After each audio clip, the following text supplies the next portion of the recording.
The Mayo Experience. Mayo Experience. Mayo Experience. Mayo Experience.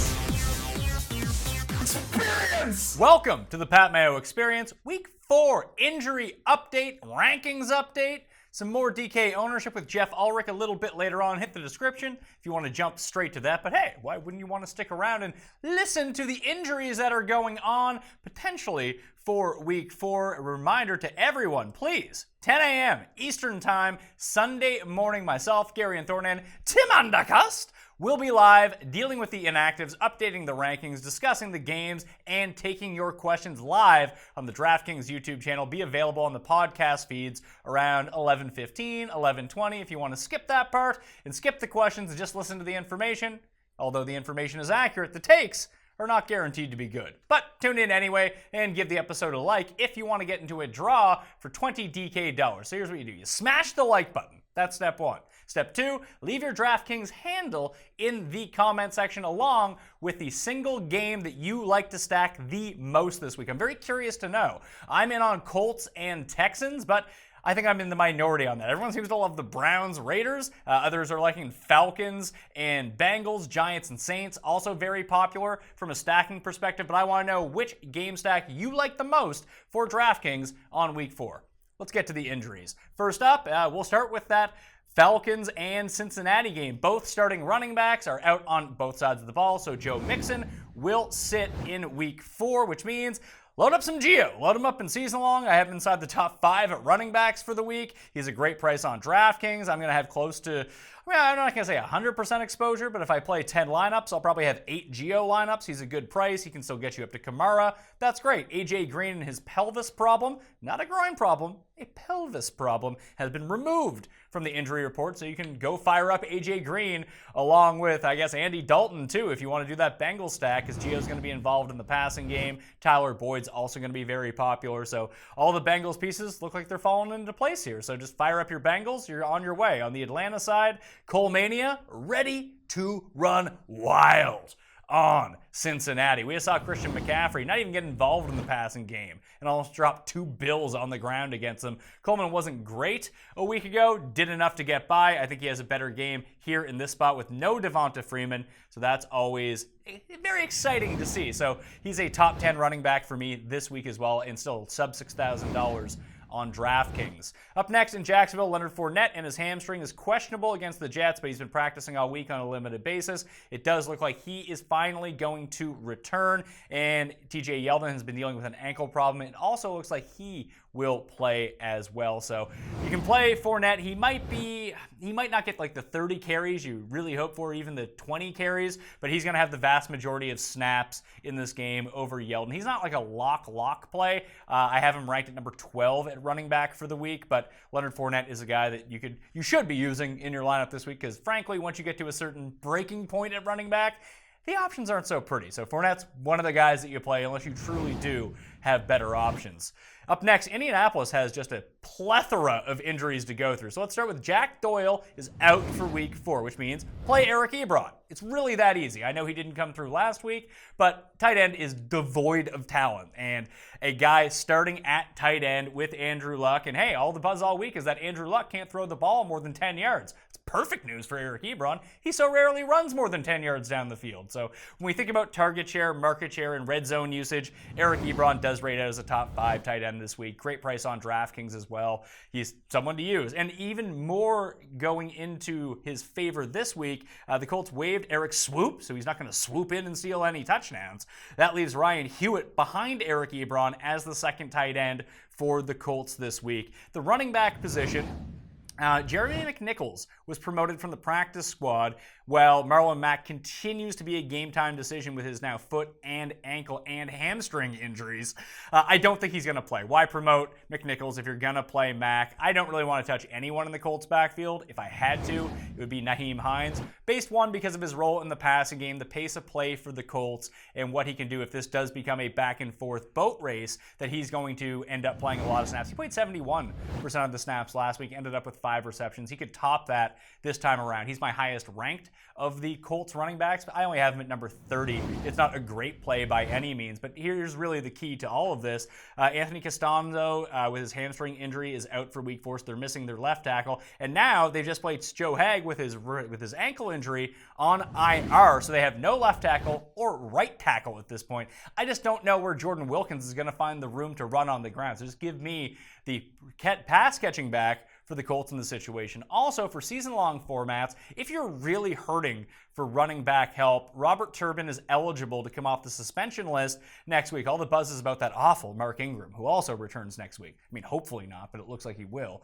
But Robert Turbin's free at this point, and he'll start getting buzz when like waiver wire shows kick up on Monday, that you can just grab him now. It's not guaranteed that you're ever going to play him, but he is someone in this backfield who looked really good in the preseason. He was running with the ones. They've used him around the goal line. They do trust him a lot, and he's a veteran, where all the rest of these guys are so young. And if they're worried about keeping Andrew Luck upright, Robert Turbin might just get on the field because of that, especially if Matt continues to suffer through these injuries. So Robert Turbin is a name to keep on your radar. In Green Bay, Randall Cobb got hurt with a hamstring problem on Thursday. Then he did not practice on Friday. And the rule of thumb generally goes, you don't practice on Friday, you don't play on Sunday. This is a bit of a different case because he was hurt at practice on Thursday. This just might be a day of rest to make sure that he gets the hamstring healthy. But I would put him at 50-50 to play at this point. Either way, he might be limited. That means I've moved Geronimo Allison up in the rankings, moved Randall Cobb down. I had initially liked Randall Cobb this week as a DraftKings play. I would just pivot on to Geronimo Allison in that spot if you had planned on playing Cobb. Tre'Davious White likely to lock down Devontae Adams. Allison should have room to maneuver. People are on Jimmy Graham. I'm just not a Jimmy Graham fan, so I'd rather take Geronimo Allison in that spot. In Seattle, Doug Baldwin, my guy, Doug Baldwin. I mean, I had a ton of Rex Burkhead, and I had a ton of Doug Baldwin. So I got Rex for 3 weeks, who was fucking brutal. And now he's out for at least 8 weeks. Now Doug Baldwin is returning. I'm playing him. I have him ranked at number 28 in my wide receiver rankings, and I don't have an overflow of talent between 3 receivers and a flex that he's going to find his way into my lineup. He's going to roll the dice on that. They need him to come back. It's not a spectacular matchup against Arizona, but with Chris Carson kind of banged up a little bit, coming off a 30-carry game, they might go back to the air in this spot. And I trust Doug Baldwin the most, even over Tyler Lockett of all the Seahawks receivers. So I like him the most there. I have Baldwin ranked at number 29, actually. Lockett number 36, and Brendan Marshall at number 49 in my Week 4 wide receiver rankings, which you can find in the description of this video or up on dkplaybook.com. They'll be updated again after the show we do live on Sunday morning. So one before the show, after injuries come out, again after the show. So it'll be very current on Sunday for when you're setting your lineups. In Philadelphia, Alshon is a game time decision, but he's probably not going to play. He's dealing with an illness, and again with that shoulder injury. He's getting back to 100% though. I would expect him to return to the Eagles roster next week and be on the field. Corey Clement will probably play with a quad injury. Jay Ajayi has been taken off the injury report. He's good to go. Darren Sproles is going to sit in this situation. I don't love really any of them. Ajayi's the guy you play if you have to. I've dealt with a lot of questions this week about trading Ajayi because a back problem is something that can linger all season long, and people are trying to trade him right now. Now is not the time to trade him because what you're getting back in return is kind of useless. You need him to have at least one good game before you can go trade him. Hopefully this is a week. Maybe he ends up with like 15 touches for 60 yards and 2 touchdowns. That's good enough to get you more for Jay Ajayi next week than you would today. It's a lateral move. He's a sunk cost if you try to trade him right now. At least let him try to recoup his value, and I would suggest doing that. If Ajayi has a good week, trade him. Right now, while his value is suppressed, do not trade him. It's simple stock, so you don't sell low, you sell high. So Jay Ajayi, let him do something now that he's back healthy for the moment, and then flip him if you want to. With the Chargers, Keenan Allen and his knee injury returned to practice after 2 DNPs Wednesday and Thursday. He's going to be good to go. Travis Benjamin, with his foot injury, missed the last 2 weeks. He's no lock to play at all. It's not like you were playing him anyway, but if he doesn't play, that just provides more snaps for Big Mike Williams, who's amazing, just catches touchdowns every week, and Terrell the Gazelle, he'll be out there too. He'll just concentrate targets more for the Chargers passing game, even as huge favorites against San Francisco. It might even lead to more targets for Austin Eckler as well. And as 10-point favorites in this game, expect a lot of Gordon, but Eckler will see the field, even sometimes with Melvin Gordon at the same time. So he's not a terrible play, not a great play, obviously, but I have him inside the 20s in running back rankings for week 4. In San Francisco, on the other side of the ball, here's the thing. Matt Breida is officially a game-time decision against the Chargers. He might not play. I am stunned he returned to action in week 3 after what looked like him blowing at his knee. Apparently that wasn't the case, but it's still hampering him a little bit. Alfred Morris is questionable for the Chargers too, but it does look like he is going to play. Now, here's the thing. Because this is the late game, you're not going to know early in the morning, so you have to make a decision. I've downgraded Breida in my running back rankings due to that uncertainty, but on DraftKings, if Breida sits, Morris at $3,800 could be the solution to your running back problems if you want to save the money. Everyone is paying up at running back this week. Everyone. And I suggest you do the same. There's a lot of really good running backs in good spots. And once you get below $5,000, it gets super dicey. Like, people are clinging to Sony Michel this week. And I don't think it's the greatest spot. I understand why people are on Sony Michel. I just don't like that. Love the play at $4,500. Like, that's a lock. You got to use Sony Michel. I can see the downside to it. I'd rather save the money knowing that people aren't going to wait and use their late swap. So remember to use the flex when you use your late swap. So if Morris doesn't play, you can put a receiver into there as well, or you can put a tight end and utilize all 8 of the teams that are playing in the 4 o'clock set of games if you really want to get down to it. CJ Beathard was check down Charlie last year, and if Matt Breida doesn't play, I'm not anticipating like 8 targets for Alfred Morris, but he could end up with like 5 or 6, pull in 4 catches. And if they're constantly trailing in this game, it's not like the Chargers defense has been lights out all year long. Morris could see upwards of 20 plus touches, and at $3,800, that's a gamble you should be willing to take. So monitor that as Sunday moves along, that you might want to switch up your lineup and pivot down to Alfred Morris in that spot. I think that's kind of interesting. In New England, Rex Burkhead is out for at least 8 weeks. He's been placed on the IR. Sony Michel and James White and Kenyon Barner will handle the backfield. I like White more than I like Michel. Again, Michel's a flyer. He's a gamble, a calculated gamble that you can take. He should get the goal line work, but he got all the goal line work against the Lions, and how'd that work out? Not well. And I don't think Tom Brady's ever going to throw that guy a pass again in his life. So I would temper expectations with Michel. If you have him and you want to use him, go nuts. It's not a terrible spot. They are almost 7-point favorites at home and a positive game script. He could end up with 20 carries in this game. I just prefer the consistency that I see from James White every single week. I think his floor is just so much better. The range of outcomes for Michel is either really high, really low. There seems to be no middle ground for him, at least 4 weeks into the season. Maybe by week 15, he'll be a lot better. Right now, I still deem him untrustworthy. Josh Gordon in his hamstring is probably going to play. Not sure how comfortable he is with the playbook yet, but if he is on the field, Xavier Howard will probably be on him and not Chris Hogan, allowing Chris Hogan to potentially absorb a lot of work in a revenge situation against the Dolphins. So I think he is a nice tournament play for DraftKings in week 4, because no one wants to play Chris Hogan anymore. Everyone's real big on Chris Hogan, myself included, coming into the year. He's been kind of boom or bust. He's either catching a ton of touchdowns or doing absolutely nothing.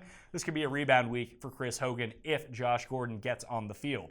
Some quick hits before we get to Geoff Ulrich and the ownership. Hayden Hurst could play for the Ravens this week, almost like Robert Turbin. If you're really hurting at tight end, go pick up Hurst now before people see him play and do things on Monday. And even if he sits, if he's close to playing this week, he should be back by week 5 for the Ravens. They spent a lot of draft capital on him. He is quite good. If they can get him back to 100%. We've seen 3 tight ends get a lot of usage in this Ravens offense so far. If Hurst comes back, you would hope it would concentrate more on him, and he could potentially be a fringe top 10 guy in PPR formats for the rest of the season. If you're really hurting at tight end for this week, Evan Ingram is out. Rhett Ellison is a flyer that you can take. It's probably touchdown or bust, but frankly, a lot of tight ends are touchdown or bust. And this is a decent opportunity in what projects to be a very high-scoring game against the Saints. So Rhett Ellison, you got to keep on your radar. Devontae Parker's now dealing with a quad injury. Back from the finger injury, now has a quad injury. He's still likely to play against the Patriots. Bills defensive end Shaq Lawson in his hamstring good to go against the Packers in Week 4. Eric Berry is going to sit again for the Chiefs. At least he's projected to sit. He hasn't practiced yet with his heel injury, so Monday night, don't expect Eric Berry on the field against the Broncos. Jonathan Stewart in the Giants' backfield is out for Week 4 with a foot injury. Wayne Gallman will back up Saquon Barkley. The Giants will also be missing Eli Apple at corner, and Olivier Vernon is also going to be out again with the Saints. So, Eli Apple's no good anyway, so it doesn't really matter who they put in there. Janoris Jenkins is the one who's going to be locking down. Put it this way, if Apple was playing, we'd say, hey, play Ted Ginn because Eli Apple's going to be on him. So it really doesn't matter that Apple is out. But without Vernon, the pass rush will be down once again for the Giants. Charles Clay returned to practice Friday for the Bills. Don't play him, but he'll be on the field. Kroom is probably the better play. Let me rephrase it. Neither of them are good plays. But Kroom, if you had to play one, probably a better play than Charles Clay at this point, who has a grand total of 4 receptions on the year. Not great. And finally, CJ Mosley is expected to play Week 4 against the Steelers in the Sunday night game for the Ravens. That should help out the Ravens defense immensely. They've really missed him. Jimmy Smith will return next week as the Ravens start to get everyone back healthy on defense. If they've already looked good on offense. They're scoring a ton of points per game. If that defense can get back to last year's level, watch out. Baltimore's going to be pretty good. Oh, and the Saints waived Jonathan Williams, meaning old Gill. Mike Gillislee will back up Alvin Kamara this week, and that awful Mark Ingram returns a week from today, and he'll be back on the field, ruining my life once again. That's the injury report for Week 4. Again, 10 a.m. Eastern Time, DraftKings YouTube channel. I'll be here updating the rankings once again, all the latest injuries and the inactives by the time everything comes out. Plus, I'll be taking your questions. Up next from DK Live to break down the ownership and tournament pivot plays for DraftKings and the Millionaire Maker in Week 4, it's Geoff Ulrich. So stay tuned. Enough of the injuries, let's talk some Week 4 DraftKings ownership, maybe some pivot plays using the help of our friends at fansharesports.com and their intricate aggregation of the tagging system from all the content from around the web for the week. It gets updated all the way up until Sunday too, so if you go to fansharesports.com, become a member, you can go check that out. But joining me to break down everything for Week 4 on DraftKings, each position, it is Geoff Ulrich of DK Live. What is going on, my man? I'm sorry your Americans aren't playing so well at the Ryder Cup so far. Yeah, I bet America. I'm an idiot. Yeah, not the best. I should have foreseen the Jim Furyk, fiasco coming. Apparently, Bubba Watson is like the best Ryder Cup player ever. So let's throw him out there. Yeah, I know. When you look at career record at the Ryder Cup, Bubba's really leaps out because he's won 1 of 10 matches or something. 1 of 10 matches. He's awful in Europe. Hates leaving the United States, and he's sick. So, again, I don't know what's going on. All right, let's get some of that back this week on DraftKings Week 4. Let's talk running backs and buy FanShare Sports in the tagging system. This is going to be a popular theme throughout every position. Apparently, every single Brown is going to be hilariously owned in the Millionaire Maker in Week 4. So at running back, the 3 highest tagged players right now, Gio Bernard, which I love. I might play 100% Gio. Carlos Hyde, who I do like more than the passing game, and then Alvin Kamara. I think what's going on here is that people have decided they want to play Alvin Kamara. They don't see how he doesn't return value in this matchup against the Giants, but he's so damn expensive, you need to, and people love to stack, that they're stacking the cheapest possible option, and right now, that turns out to be the Browns-Raiders game, and apparently just the Browns side of the ball. So, do you think that Kamara or Gio ends up being the highest owned guy? Because I doubt it's going to be Carlos Hyde. Yeah, I agree. It could be Hyde. I don't know. He's pretty cheap at $5,500.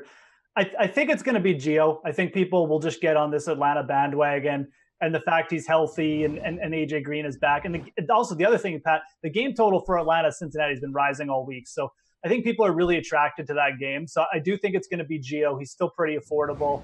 Kamara or Hyde will probably come in second. And I agree. I mean, I just feel like people are looking for ways to stick Kamara in because he seems like a must play at this point.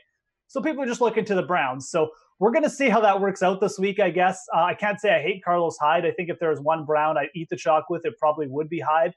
And then, Gio is an interesting proposition because there's a lot of weapons on Cincinnati. It's not like this is a guaranteed slam dunk. And I know the opponent, but, you got AJ Green, Tyler Eifert's coming up. I'm more inclined to fade Gio out of any of these three players, to be honest, for myself.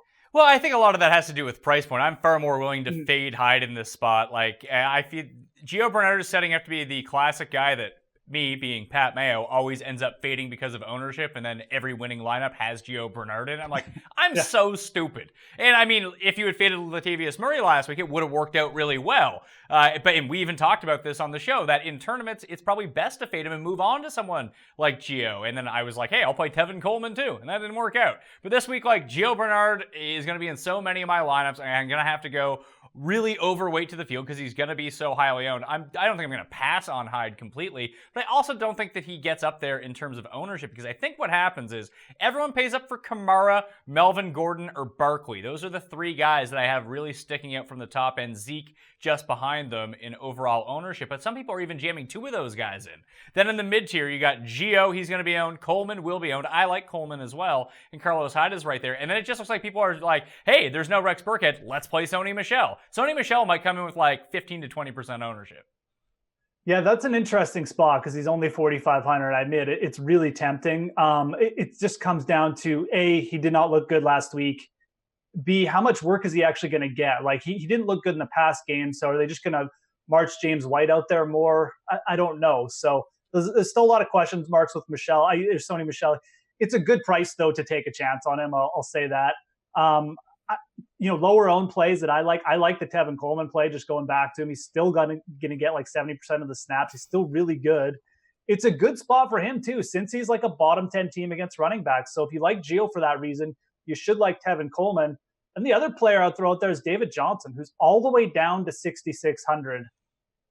Really tempting to get on the David Johnson track here. I know his usage has been absolutely terrible, but at lower ownership at that price, I'm going to have some. Do you think that as a pivot play in tournaments, do you think it's smarter to go David Johnson, who we know can get involved in the passing game, but we're not sure what this Arizona team is going to look like, or just pay up for the $400 and get like a 1% owned Leonard Fournette? Leonard Fournette, yeah, if you got a clean bill of health, I still feel like because they've nursed him along to this point, and TJ Yeldon and Corey Grant is there, I'm just not sure how big a workload he's going to get. I feel like the path to a bigger game is easier for David Johnson, because if he starts well and that game with Josh Rosen in there too, I think that's a boom to him. So I'd personally be inclined just to go with David Johnson, but there's some appeal with Fournette in that matchup. They're big favorites there. So one of the interesting situations that I'm monitoring here is LaShawn McCoy. He practiced on a limited basis all 3 days this week. But he did the same thing last week and didn't end up playing at Minnesota, this time against a much weaker defense in Green Bay. I don't have a ton of interest in him because I'm not sure how close to 100% he is and what the split share will be. But if he sits again out of nowhere, I don't think people will react in time to get onto Chris Ivory, but he becomes an absolute smash play against the Packers should McCoy end up being out. So it's going to be something you need to monitor on Sunday morning, which is why you should watch the Pat Mayo Experience live 10 a.m. Sunday morning on the DraftKings YouTube channel, or just download it after the fact on the iTunes feed around 11:30 a.m. You'll have all the news there. But I'm just looking for reasons not to play Sony Michel. Maybe I should just play him. I don't know. But I don't know if I want to play chalk Sony Michel if I'm not quite sure he's any good. I'd definitely play Ivory if McCoy sits over Michel. You're guaranteed all the snaps, all the target. Well, not maybe all of them, but the majority of them. He's going to get goal lines. He was involved in the pass game last week. Like you said, the Green Bay defense is a good matchup for him. So I'm definitely 100% on board with that. I mean, it's a situation I haven't necessarily thought about too much, but yeah, once McCoy gets ruled out there, he's definitely someone I'll jump on because Marcus Murphy kind of sucked last week. He's questionable this week. So, yeah, Chris Ivory at that price. McCoy sits 100% for me. Is there anyone below $5,000 that you truly really like? Because I think this is what we're seeing with the concentrated ownership around all these guys, is that Michel is the only sensible play besides Chris Carson, and people are still iffy and wishy-washy on him. Same thing with Marshawn Lynch, who's below the $5,000 threshold. But it's those top-end guys, and there are so few of them this week, is that people really do want to pay up. And Michel looks like he could be a salary break at the position, and there doesn't seem like much else down there. Yeah, there's not. I mean, if I'm going cheap this week, I'm kind of looking at receiver for the flex spot. You can take shots on a guy like Tariq Cohen or something like that if you want to play the Bears D. But these are real boomer bust plays, in my opinion. There's no one else like Ivory down there who's going to give you like the monster workload, or even Sony Michel, right? So Austin Eckler, another name you could throw out, who's, again, it more boomer bust because it's just, it's all game flow dependent with him. So Peyton Barber down at 3,800, I guess. He's still the lead back. Can't. They don't run. He can play He can play all the snaps that he wants. He just doesn't get the ball. And when they do run, they're horrible, right? So yeah, it's a thin play. He's 3,800, but there's really no one else after 4,500 for me. It's just sticking out right now. That changes over the weekend. We get something. I'll say this: Duke Johnson. Everyone likes the Browns. He was more involved in the pass game last week with Baker Mayfield, so 3,900. I guess if I was going to really pay down and I wanted to save money, like everyone down here is risky. I don't think there's any cash game plays, but I'd be targeting those pass catching guys and just hoping they can break one. Like even someone like Jalen Richard at the very bottom. Like if people are so gung-ho on the Browns and the Browns are going to smash in this spot, like he's the guy to bring it back with, because if the passing game for the Browns is so good and they keep scoring all these points, well then Derek Carr is going to throw the ball 45 times. And if that's the case, it's not going to be Lynch on the field. It's going to be Richard, and he's going to have like 13 targets. So I think if you are stacking that game, that's a logical bring back if you want to save some salary. But like Bilal Powell's down there, he could end up with like 8 catches. Yeah, absolutely. Wendell Smallwood, 3,600. I know Ajayi's back, but Clement's banged up. But Clement's still probably going to play, is the thing. That's true, but he outplayed Clement last week. He's only 3,600, right? So, but yeah, he's not my favorite play down there. But yeah, I'm much more inclined to go wide receiver in this salary range for me.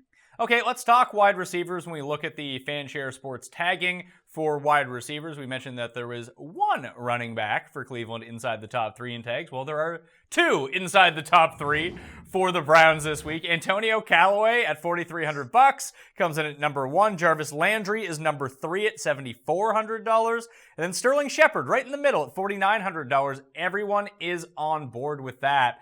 If there's one of these 3 guys that you're going to fade, Geoff, which one would it be? The Browns players. I mean, Jarvis Landry's expensive, so probably him. Callaway looked really good last week, and again, he's more of the big play receiver, right? So you just need one play to go off with Baker Mayfield, and you've paid off Antonio Callaway. Jarvis Landry needs that volume, and Baker Mayfield was spreading it around last week. I mean, Higgins got a few catches, Callaway was getting catches, so there's no lock here that Jarvis Landry just becomes the guy and gets 13 targets in this game. I think it's just way too expensive. If he was in the 6K range, I'd be all over it. But I'd be much more inclined to go cheap with Callaway in this spot. He looked really good last week. He's got the rookie thing going on with Baker Mayfield. Take that for what it's worth. But Landry for me out of these 3, he'd be the fade target for me. I think so too. I'm not really super sold on Sterling Shepard. I think I'd just much rather play Barkley if I was going to play a giant. I'd just rather play Odell. True. I mean, but now we're getting into we've just talked about guys that are $3,000 more than Sterling Shepard. I think that's part of it, that everyone's paying up at running back. So where can you save money? Oh, I'll take Shepard. I'll take Callaway. I'll be on my way. The guys that I have projected for like over 10% are Beckham, Boyd, Callaway, Landry, Michael Thomas, Julio, Keenan Allen, Calvin Ridley, and Will Fuller. But like Randall Cobb may not play against the Bills. If that's the case, I think that with White potentially locking down Devontae Adams, Geronimo Allison becomes the play there. You can get off Shepard, you can get off Ridley, and you can go to Allison, and all those guys seem about the same to me. Yeah, I mean, I'm not like a huge Geronimo Allison guy, but he's done it. I mean, he's got some long passes. He looks pretty good. He's integrated in the offense. Ty Montgomery might be another interesting name to throw out. We'll see what we hear on Randall Cobb, but he could definitely pick up a lot of targets this week with Cobb out if he misses. Jimmy Graham also probably sees a bump in upside. We'll see how chalky the name Geronimo Allison gets later in the week. Maybe it's just my bias. I'd probably rather take a shot with like Graham or Ty Montgomery over Allison, but yeah, he's definitely going to pick up some snaps and targets if Cobb sits.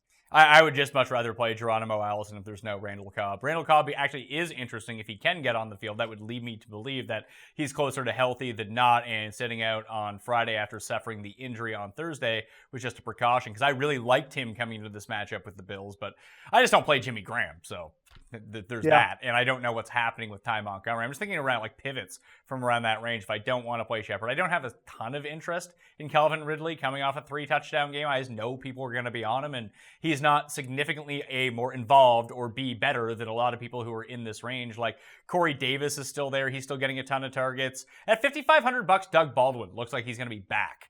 Would you play Doug Baldwin? I might. I'm really starting to think towards like a Russell Wilson, Doug Baldwin, David Johnson stack as one of my tournament targets this week, tournament lineups this week. Your targets? With Baldwin back, I just think that it just bumps up Wilson's upside. Wilson's 5,600, so I'm probably going to go down the Doug Baldwin route this week. And like I said, I think it's an interesting play to play David Johnson on the other side because David Johnson has a big game. It's just going to mean more targets for Doug Baldwin. So the other two guys that you can kind of pivot down to, off Ridley, off Shepard, if you wanted to, I like Ted Ginn. Like everyone's targeting that Giants and Saints game to get different pieces, but it all seems to be the same pieces that people are going after, and it doesn't seem like Ted Ginn is really a big part of that. The other one, I suppose, is Mike Williams, although I expect him to carry a bit of ownership against San Francisco. Yeah, Mike Williams is interesting. I mean, Keenan Allen has missed a couple practices, although he did return to practice Friday. It looks like it's going to be a game-time decision. Even if Allen does play, I think Mike Williams is in play. And again, you probably talked about this with Jeff Feinberg a lot with the Chargers, but once you have the trust of Phillip Rivers, it just feels like Mike Williams is bound for at least 6 to 8 targets every game here, and he's become a real red zone threat too, kind of replacing Antonio Gates for Rivers. So I think this is a connection that's going to last. Mike Williams might not be a high PPR threat, but he's going to be the red zone play for the Chargers going forward. So I think Mike Williams, even if he gets a little bit chalky, I don't mind playing that. I also kind of like it if you're going to target that game. It's just a cheap piece. So I'm definitely kind of in on Mike Williams. Maybe not as like a cash game play, but for tournaments, I don't mind if he gets a little chalky. I'll still consider him. The rest of the guys from like down, if you're taking a shot, like you mentioned, you might need to pay for a wide receiver in your flex spot instead of paying for one of those really cheap running backs. And I can kind of get behind that because there are guys from like $4,300 and below I don't hate. And some of them are big play specialists, and some of them are just, I don't even want to say like cash game floor guys. That is what they are, but it doesn't mean they can't pay off this price. Like Quincy Enunwa has been priced so down because he's playing Jacksonville. He could still end up with like 13 targets in this game. He only needs to bring in half of them to return value. He's $4,300. Like, he's a pretty logical pivot off of Enunwa. Tywan Taylor without Rashard Matthews after getting cut. Like, he's a big play guy. Philly has been susceptible to big plays all season long. That's how people have been scoring on Philly. Gigantic plays. And he's the guy on that Titans offense that can get behind everyone or at least make one guy miss and bolt off down the field. And another big play guy who I really thought was going to get a lot of buzz this week with Anthony Miller being out is the sledgehammer, Taylor Gabriel, and people just aren't using him. I'm stunned. I love Taylor Gabriel as a play. I mean, he's increased his targets every week. Got 10 targets last week, and he's going to get some carries probably too. And it's Tampa Bay. Like, it's the perfect matchup for a wide receiver. I'll definitely have some Taylor Gabriel. I think I mentioned him last week too. He's going to bust a big play at some point. It's the 4.27, 40-meter runner. So Taylor Gabriel definitely on my radar. Christian Kirk should kind of be on your radar too. Looked really good last week. He just looks good. We'll see how it gels with Rosen. It might take a couple weeks, but I think he's going to be a breakout candidate at some point too. I'm with you on those other names too. I think Taylor, hopefully he gets the snaps. If Tennessee doesn't give him at least 60% of the snaps this week, they're crazy because right now he's easily their most talented their wide receiver, and their offense definitely is sputtering. And then Enunwa, I think I agree too. I mean, he's clearly the prime target for Sam Darnold, and he's clearly going to get a lot of targets because they like to do these short passing. That's what Enunwa is good. He's good at running after the catch. He's an absolute tank. All it takes is one broken play by Quincy Enunwa, and he's more than paid off at really low ownership.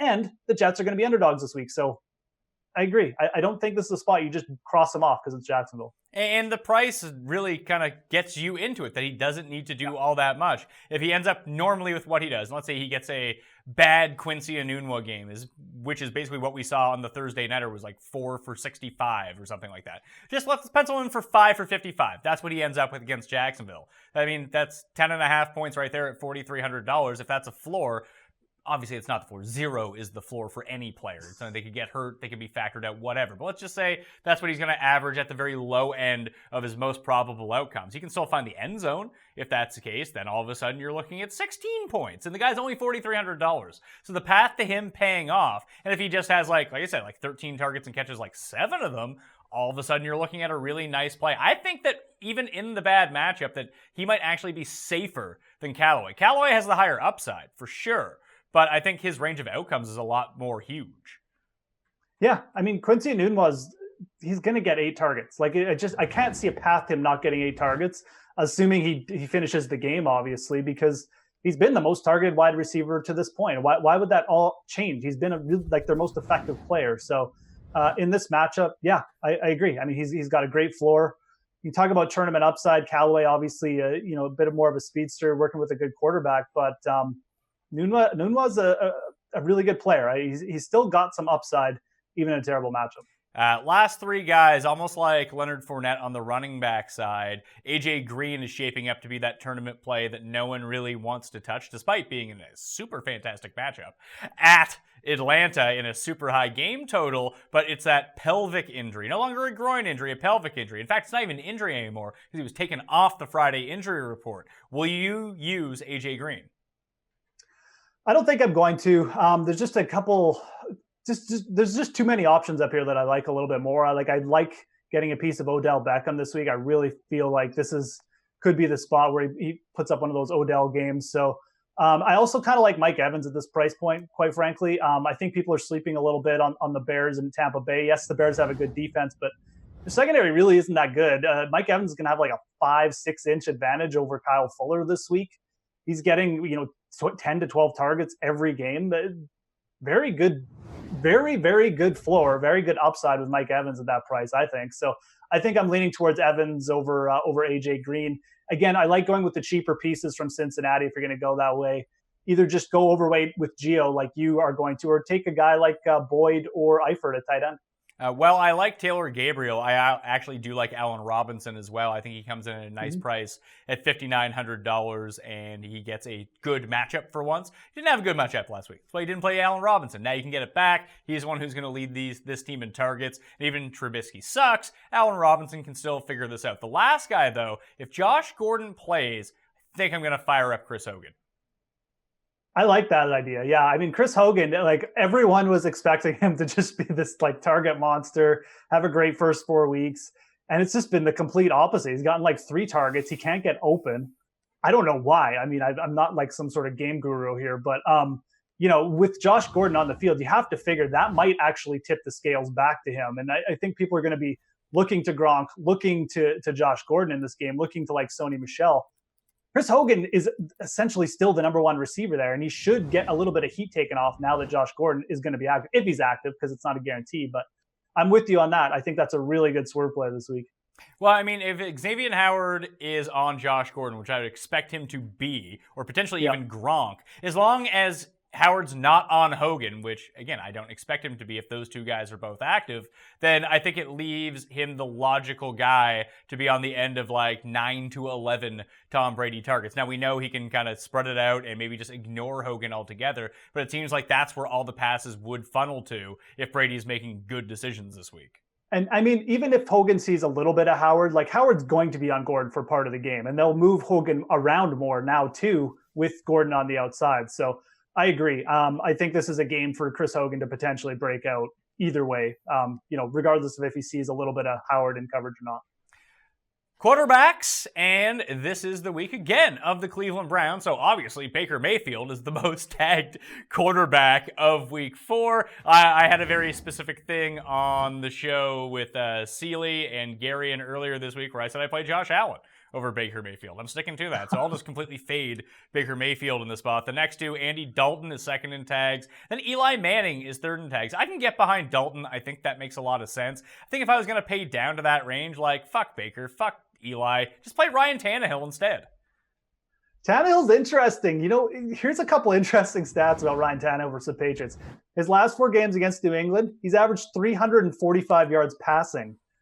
He's still rushing too. He's averaging like 25 yards rushing per game. Like it's a big spot for Ryan Tannehill. I mean, it's not a bad spot at all. He's got good wide receivers. Albert Wilson's working. Jakeem Grant, even Devontae Parker is back. He could just sneak in for a touchdown or something this week. So I wrote up Ryan Tannehill as a good tournament play this week. It's hard to stack him because you don't know exactly who's going to get the touchdown. Maybe you go with the Amendola revenge narrative, or maybe you just play him naked. I don't know, but I agree. I think Ryan Tannehill is a very good tournament target this week, especially off chalk Baker Mayfield. And you want to throw your Josh Allen hot take? I'll throw out CJ Beathard. Pat. Give me a break. Okay, give me a break. Come Let's on. go. Fire Give it me up. a break. I'm doing it. I don't care. Okay, I'll take Josh Allen in that spot too. Like I just think I would just play Tannehill over those guys at like such depressed ownership against everyone else we just kind of mentioned. Like I get the Eli love because everyone loves Shepard, everyone loves Beckham, everyone loves Barkley, and if that's the case, then Eli is going to have a good week. Just I don't trust Eli Manning. Sorry, listen, call me doubtful on him. I want to see it. Just play Odell or just play Sterling. You don't have to necessarily stack him with Eli, right? Like Eli's not gonna sneak in for a touchdown. He'll probably sneak in for like 2 touchdowns now, but you get my point. I mean, it would really have to turn into a monster shootout game for him to happen. I know that did happen between the Saints and the Giants before, but it doesn't guarantee anything this year. So I think there's better upside at that range, and Tannehill is definitely a player I like a little more this week. And I'm with you. I think you can just play Tannehill and not play any of the other Dolphins. Like, there's so many Dolphins getting involved, whether it is Grant, Wilson, Amendola, Parker, or Stills. Like, it's too hard to peg down which one of those guys. I mean, if you choose right and one of those guys goes off, you're set. But that's going to be a pretty tough task. It's something I just don't want to get into when I can just have Tannehill and to quote Celia, why buy the steaks? Just take the cow when it comes down to it. Plus, he can run a little bit too, and that can be problematic for the Patriots. Or like you said, you could play the double vanilla thunder revenge scenario and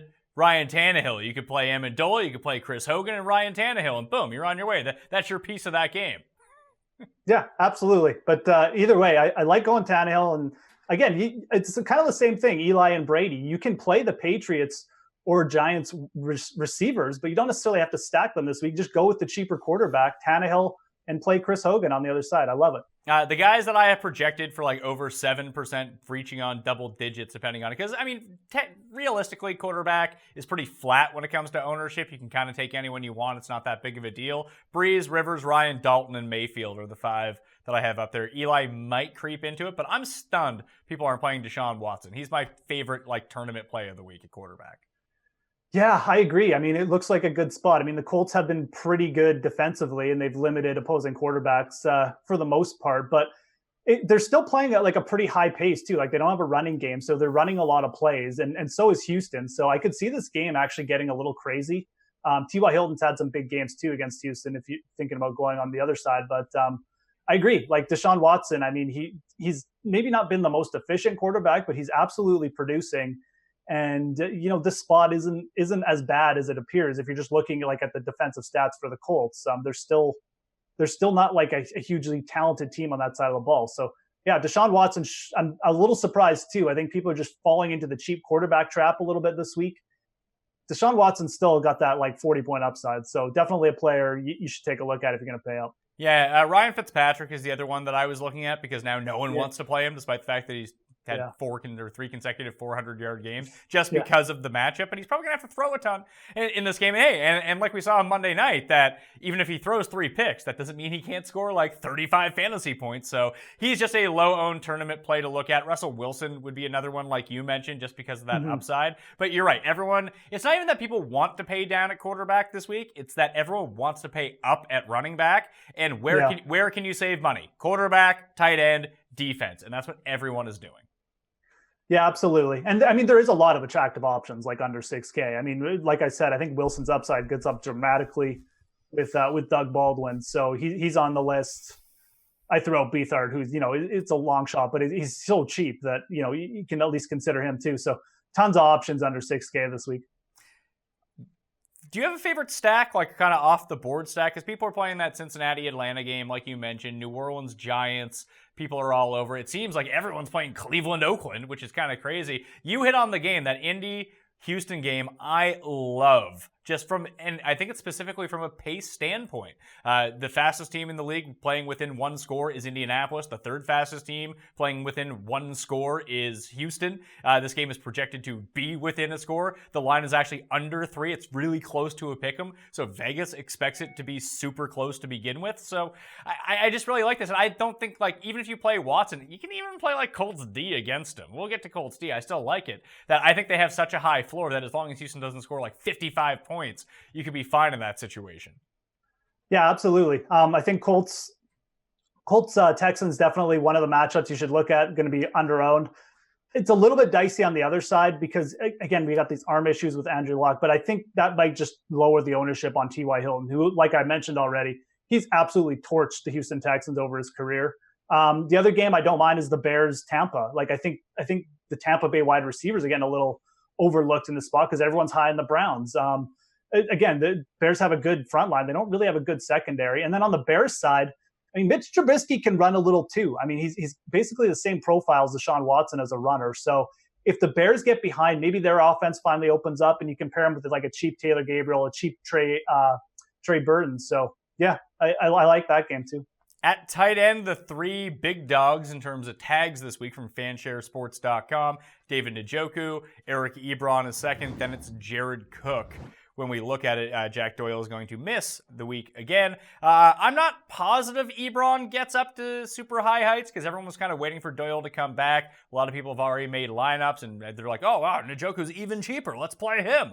I'm always off Jared Cook, so that's an easy pass for me. The 4 guys that I projected over 7%, Gronk, Ertz, Cook, and Ebron. I'm staying away completely except for maybe Tywan Taylor in that Titans-Eagles game. We talked about the high pace of the Colts-Texans game. That Philly and Tennessee game is going to be a super low pace, potentially a lot of running in that game. So no thanks for me from that perspective. But I'm just playing O.J. Howard. You talked about those Bucs receivers. I think O.J. Howard is the one who eats here against Chicago.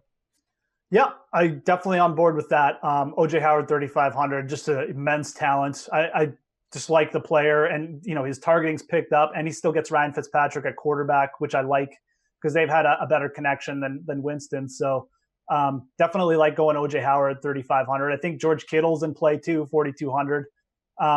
Again, everyone, he's let down people kind of a couple weeks in a row. He wasn't bad last week, but he's going to get completely overlooked here just because of the quarterback change. But it's a passing situation for San Francisco. And obviously he played with Beathard in college, and you probably hear that a million times this week. But yeah, I think for a tournament play, he's in there too. And then I mentioned Trey Burton. I mean, the Bucs have given up the most points to opposing tight ends in the league so far. Trey Burton's going to bust at least what he might not be consistent, but he's going to bust a big game at some point. This is a monster spot for him. So those are the guys I'm kind of looking at this week. Yeah, the ones I like Howard the best. I will play Njoku. I think that's fine. Eric Ebron I will play as well just because you can capitalize on that, all of the most of Howard. And if you really want to punt, I guess Rhett Ellison, if you want some exposure to a game that has a 50-point plus total in it. People are loving the Giants, and no one wants to pay for the guy who's less than $3,000. So that's a way that you can get exposure to that game, cheap exposure, and one that comes with touchdown upside. Probably not much more, but it does have touchdown upside to it.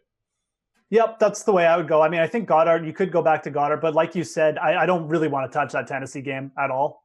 Tennessee's just sloppy. Philly's been sloppy. Good defenses. Like, I think you just avoid it. I would go Ellison too. The Giants like him. Like he was put right in after Ingram went out. They trust him as a pass catcher.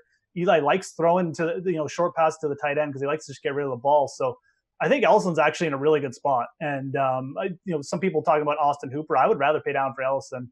Not like the worst athlete in the world either. And then, I've also mentioned Tyler Eifert, I think. Again, more of like a game stack play, like if you're targeting the Cincy Atlanta, but he's in play too for me this week. Defenses to close this out in terms of fansharesports.com's tagging system. The 3 most talked about positive-wise defenses heading into week 4 are the Seattle Seahawks, the Cleveland Browns, and the Los Angeles Chargers.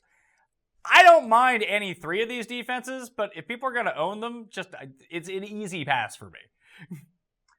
It's a really easy pass for me on Seattle. I'm stunned Chicago is not the most talked about. I thought that Chicago would be the most talked about, and that's why I wasn't going to play them, but if they're not going to be played, it's one of these situations, again, where Fitzpatrick can have 35 fantasy points. That doesn't mean Chicago's D's not going to score. Absolutely. No, I mean the Bears put up 13 points last week, and they were trailing 14-0, at halftime or whatever. So, or after the first quarter. So, it's a great spot. I mean, their D line is just so good. Khalil Mack is obviously dominating, and Ryan Fitzpatrick. If you watched the Monday night game last week, he was floating passes. I mean, he got really lucky. They didn't have 5 interceptions. This could get ugly at some point before it turns bad or whatever. So, or before he gets pulled. So, I think this is a really good spot for the Bears. They're at home, 2,600. Like I was with you. I thought they were going to be for sure in the top 2. Only see them in the not even in the top 3 right now. They're my cheap defense. Even if they get a little bit chalky, I'll pay up for them. The other thing I'd say, if you can get up to Jacksonville this week, I was going to say exactly the same thing. It's really tough because it might cost you Kamara. And is that worth it? Is dropping from Kamara down to, I don't know, Melvin Gordon or Barkley worth it to get up to Jacksonville from either whoever you want to use, Chicago, you could use, I don't know, Cleveland, whatever. Is that worth it? And the answer is probably no. Yeah, I mean, I think for tournaments though, I'll have some exposures because it's lower, and it's obviously going to be like a leverage play, whatever you want to call it, off the people who do own Kamara and go cheap at defense. But the reason why, I mean, the projections for me that I'm using, it's just there's such a big spread between Jacksonville and the second defense that when you see that, it's usually a pretty good play. And Sam Darnold and the Jets offense just not passing. It's a bounce back spot for Jacksonville. An ugly loss last week. They're at home. Yeah, I really like it, and they're going to be lower owned. So I'm definitely going to try and get a couple lineups with Jacksonville D. As will I. The 4 defenses that I'm using this week, and I think you can use either the Colts or you can use the Bears in cash games if you wanted to. Probably the Bears are safer, just I like the savings of the Colts. Jacksonville, Chicago, Tennessee, and the Colts, like I mentioned, are the 4 defenses that I'm going to rotate through. Yep, Tennessee I'm definitely on board with as a cheap D2. Played well. Carson Wentz didn't really look that great last week, to be honest. The Eagles still really thin a wide receiver. I think you can target them with good defenses. So I think that's the defense. I would play them over the Colts if I had to choose.